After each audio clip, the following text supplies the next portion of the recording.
It's not every day that I review a CUV in the canyons, but it's also not every day that I drive a 2025 Maserati Grecale Trofeo out here in the canyons. This is one of the best driving SUVs on the market today, and I'm going to show you why. We're powered by the 3-liter V6 that's twin turbocharged called the Nettuno engine, making 523 horsepower, 457 pound-feet of torque, which is essentially a detuned engine from the MC20, the supercar, and that is mated to an 8-speed ZF automatic transmission. And the Grecale shares its Giorgio platform with the Alfa Romeo Stelvio and the 5th generation Jeep Grand Cherokee. We have all-wheel drive with an ELSD and adaptive air suspension with adjustable damping. We'll tell you much more about that when we start driving. 0 to 60, and get this, 3.6 seconds, 177 mile-an-hour top speed. But the thing weighs 4,600 pounds. That is a lot of performance for a car that's that heavy. We have a carbon fiber front splitter, side sill blades, and rear diffuser, Trofeo specific quad exhaust, and you also get some other options too, bundled in: the power sunroof, 14-way power adjustable front seats that are heated, adjustable cruise control, and of course, leather throughout. Now, the MSRP on these is starting at $117,000. This one is spec'd to $124,000 with the blue Modena exterior, the 21-inch forged wheels with summer tires, and the tech assistance package. This is going to compete with cars like the Macan GTS and the Turbo, as well as the X3M, the X4M, and even the GLC 63. And I gotta say, it looks the part. I think it's a very sharp car, especially in this spec.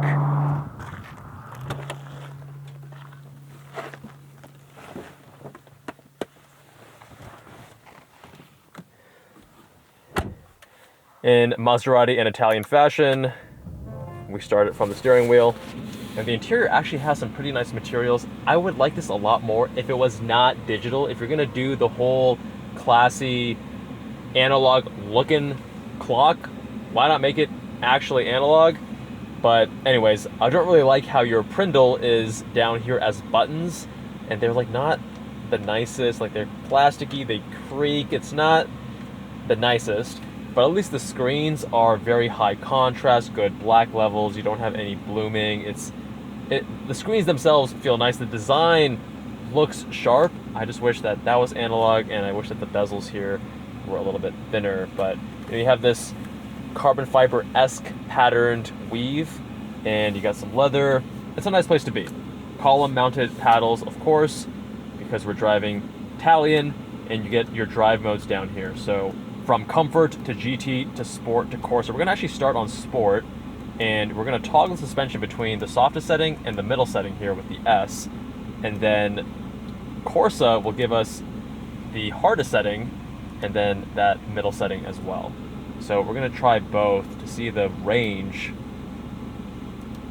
Starting sport in the softest setting, and we're now in drive. Go into manual.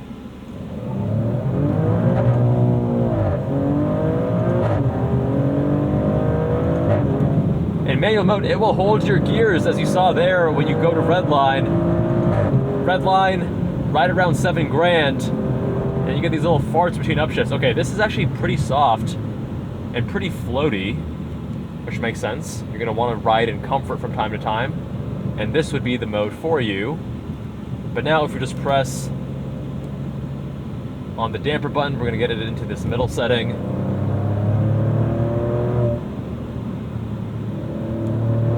Oh yeah, and instantly it feels a lot more buttoned down, not quite as wallowy. Smooth downshift, it took its time there. Had a bit of slip.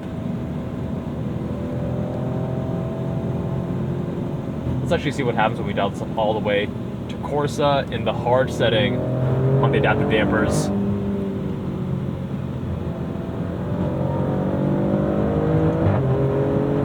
Yeah, I can really feel the theater between each of these shifts, the Italian way, to remind you you're not driving an appliance, you're driving something that has some soul in it.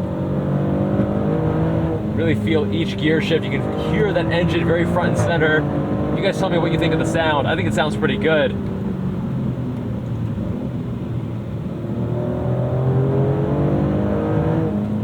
And I'm actually quite impressed so far, because this thing is handling these corners with way more composure than I was expecting. The steering is incredibly precise and sharp. As soon as you give an input, you get an immediate translation, immediate output. It doesn't really need to bite and set, it just does what you ask it to do.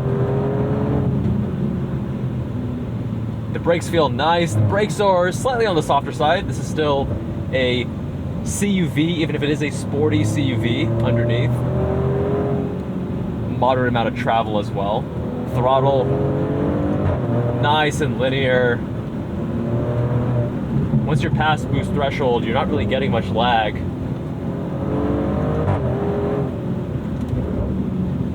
Upshifts are nice and quick. Downshifts, they aren't slow, but you know, you can hear it slip a little bit, take its time. But in this Corsa mode, the sportiest setting, you can really feel that torque dip between each gear shift. Oh, right there, it actually, I guess, upshifted for me at redline, and then I, in quick succession, hit this. So I guess it does perhaps auto upshift for you in certain modes, or maybe just certain gears. I'm not sure.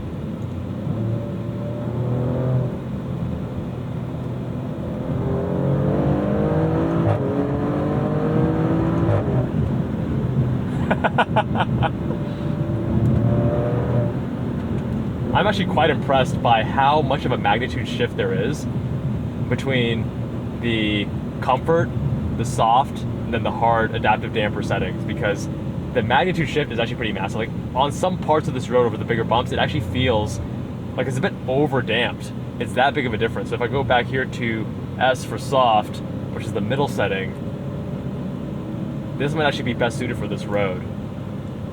Very impressive by how large that magnitude shift is. And it's more fun that way because now you get additional characters from the same vehicle. It's like you get more cars in one, right? Whereas in some cars, you shift between the modes, you can barely feel a difference, which defeats the purpose.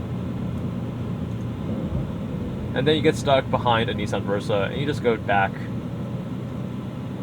into Comfort or GT, and you're cruising. The suspension, the ride quality becomes instantly supple. You have a nice interior, good touch points. It feels good to be in this spot. The ventilated seats feel nice on a hot summer day like this.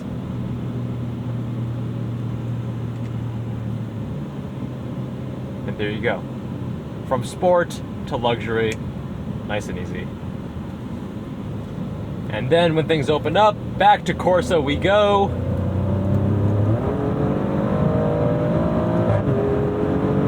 And just like that, completely different character to the vehicle.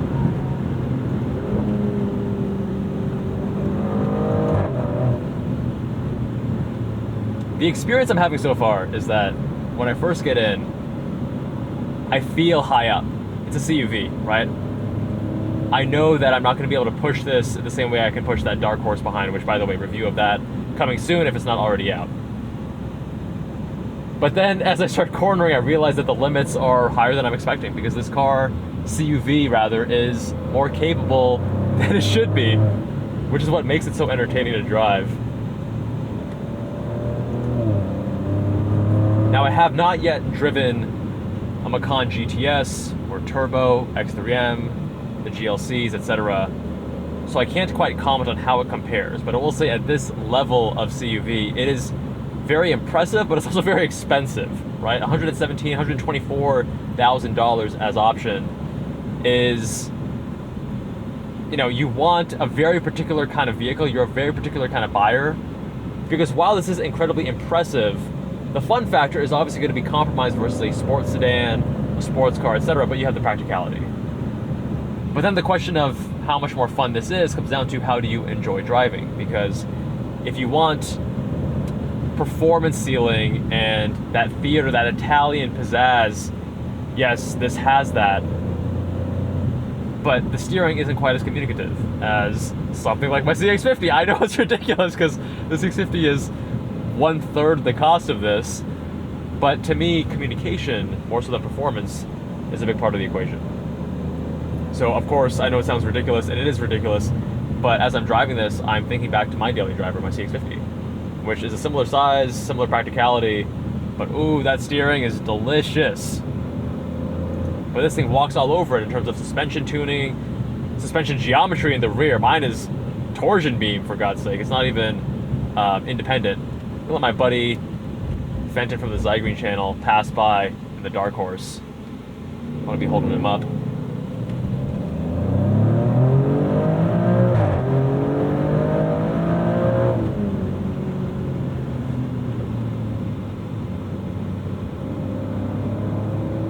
But this still is fun, just in a different way. It's a much sharper, much sportier car than the CUVs that I'm used to driving. And a much more capable one as well. The suspension tuning and capabilities are truly impressive. The ride quality, excellent.